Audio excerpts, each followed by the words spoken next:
बचपन, उफ़ यह गर्मी और उस पर से दौड़ना पड़ा, वो भी सामान के साथ। मेरी तो हालत ही खराब हो गई।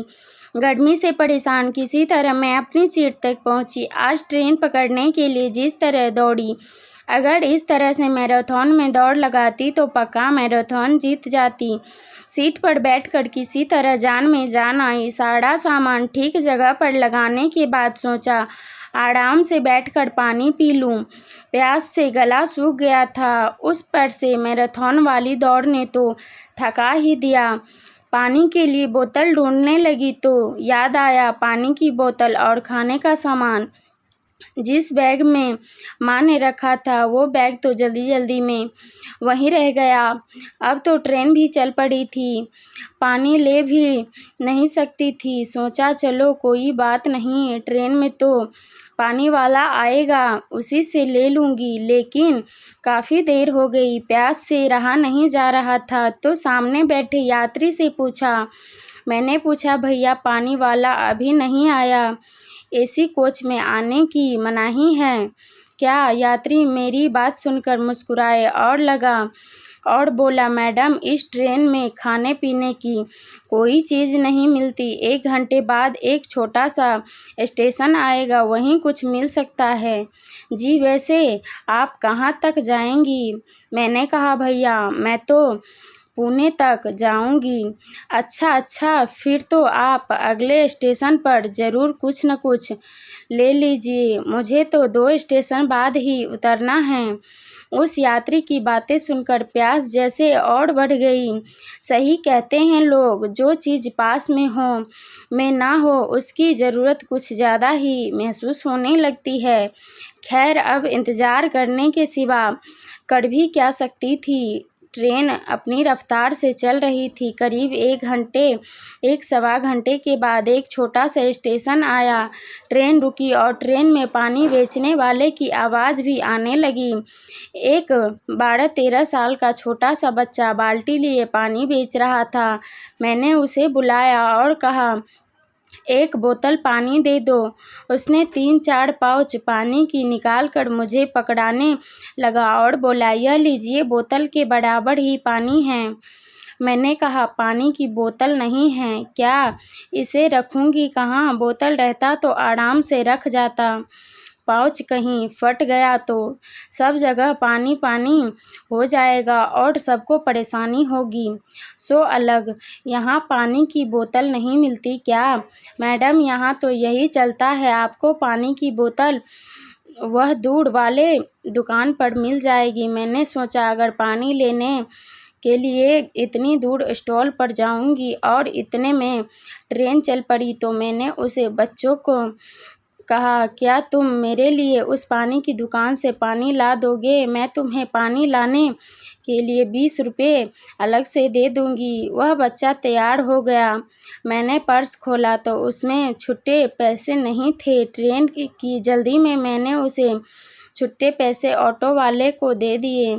मैंने उसे 500 का नोट दिया। 500 का नोट देखकर वह बच्चा बोला मैडम छुट्टा दो ना, तो पानी जल्दी मिल जाएगा। मैंने कहा मेरे पास नहीं है पानी के, और अपने 20 रुपये लेकर बाकी के पैसे मुझे वापस कर दो।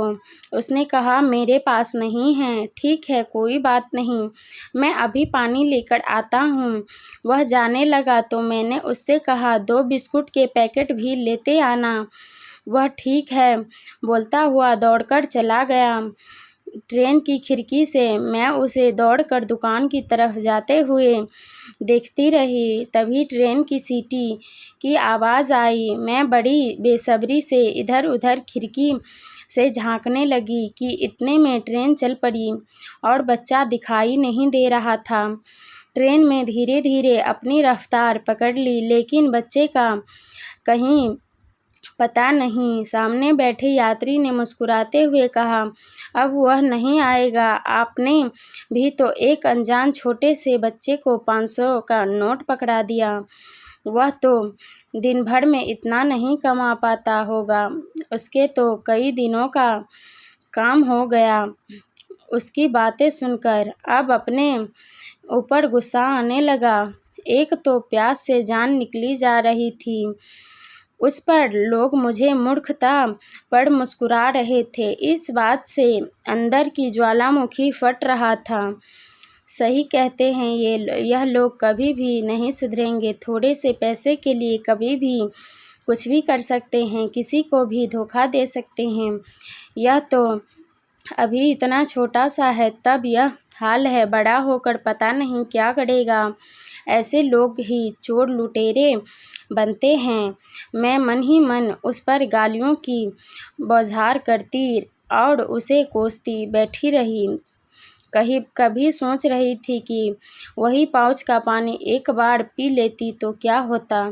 फिर माँ पर गुस्सा आने लगा कि नाहक की आने के समय इतना रोटी कि उसके चक्कर में देर हो गई और जल्दबाजी में पानी का बैग ही वहीं छूट गया। तभी वह बच्चा पसीने से भीगा, एक हाथ में पानी की बोतल और एक हाथ में बिस्कुट के 2 पैकेट लिए हाँफता हुआ सामने खड़ा हो गया। उसे देखकर मैं हैरान रह गई। मैंने पूछा, ट्रेन तो चल पड़ी थी, तुम कैसे चढ़े? उसने कहा, मैं दौड़कर ट्रेन के आखिरी डिब्बे में चढ़ गया था, तब वहीं से आपको ढूंढता हुआ आ रहा था। मैंने तो बस यही देखा था कि आप इसी कोच में हो। आपका कोच का नंबर और सीट तो देखना ही भूल गया था, माफ़ कीजिए, इसीलिए आपको ढूंढने में देर हो गई।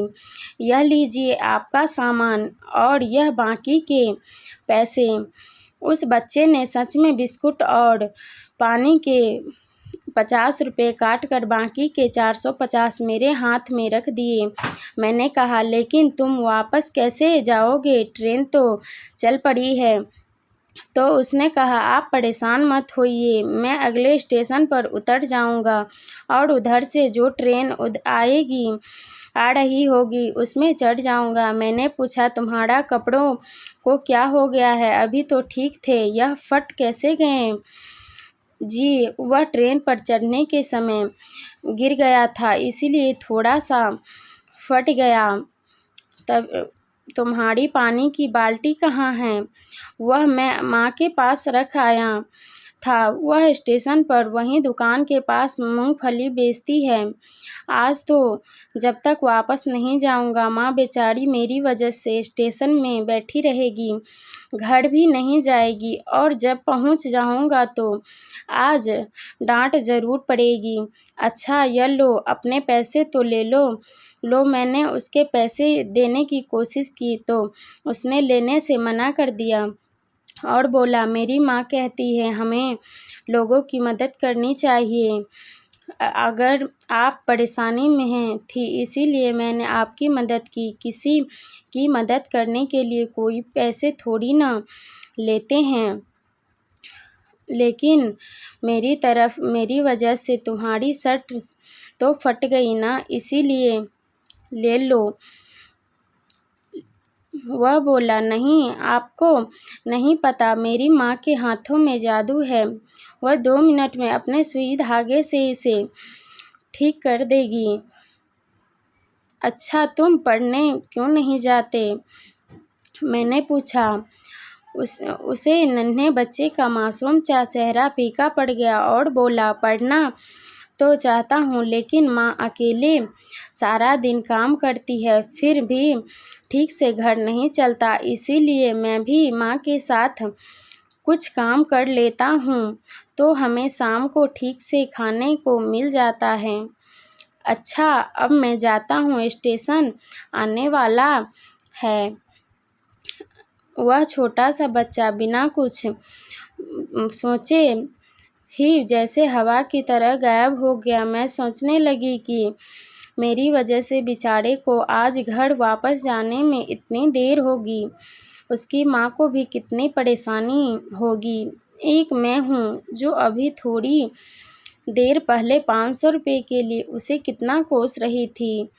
सच्ची कहा जाता है कि बचपन की सीख को हम बड़े होने पर भूल जाते हैं। हमने भी तो अपने बचपन में यही सीखा था कि लोगों की मदद करनी चाहिए, लेकिन बचपन की वह सीख न जाने कहाँ चली जाती है। आज वह बच्चा जो परिवार की और रोटी की जिम्मेदारियों में अपना बचपन भूल गया है, उसने जीवन को एक सीख जरूर दे दी। आज हमारे देश में बाल श्रम के लिए न जाने कितने ही कानून बनाए गए हैं, न जाने कितने ही योजनाएं चलाई जाती हैं, लेकिन इस बच्चे को देखकर ऐसा लगा जैसे ज़मीनी हकीकत कुछ और ही है। अगर आपको यह कहानी पसंद आई हो तो वीडियो को लाइक, चैनल को सब्सक्राइब ज़रूर करें। वीडियो को लास्ट तक देखने के लिए धन्यवाद।